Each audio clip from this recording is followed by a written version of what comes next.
twari twarazimiye tujya kure y'Uhoraho, twari twarazimiye tugira iyo muri Gehinomu, ariko Yesu umukunzi wacu ntizishobora kubareka, adukuruza umunyururu w'urukundo buturi mu kuboko kwe. Twari twarazimiye tujya kure y'Uhoraho, twari twarazimiye tugira iyo muri Gehinomu, ariko Yesu umukunzi wacu ntizishobora kubareka, adukuruza umunyururu w'urukundo buturi mu kuboko kwe.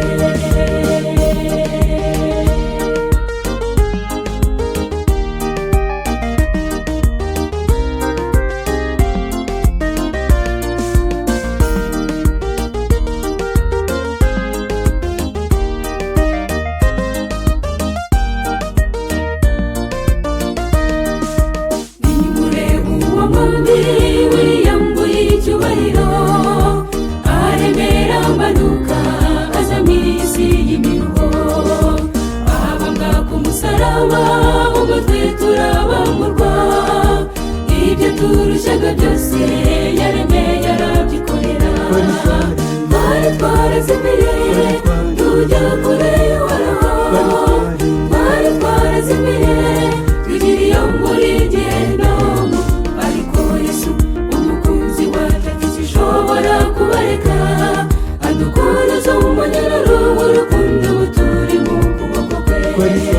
Twari twarazimiye tujya kure y'Uhoraho, twari twarazimiye tugira iyo muri Gehinomu, ariko Yesu umukunzi wacu ntizishobora kubareka, adukuruza umunyururu w'urukundo buturi mu kuboko kwe.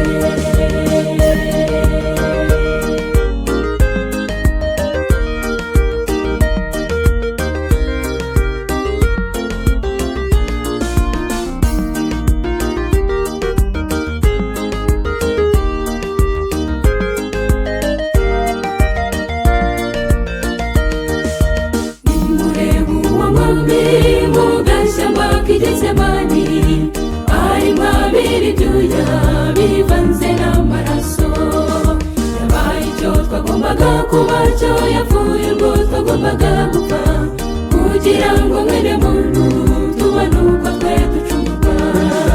Nawe waracunguwe, nawe waracunguwe, nawe waracunguwe, uyu munsi twese twaracunguwe, yabaye icyo twagombaga kuba cyo, yapfuye urwo twagombaga gupfa, twese nituvuge tuti haleluya twaracunguwe, haleluya twaracunguwe.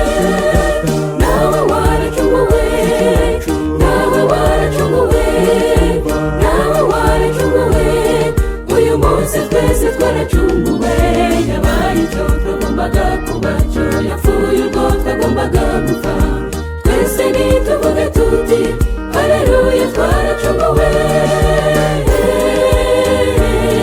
haleluya twaracunguwe. Bene data nawe waracunguwe,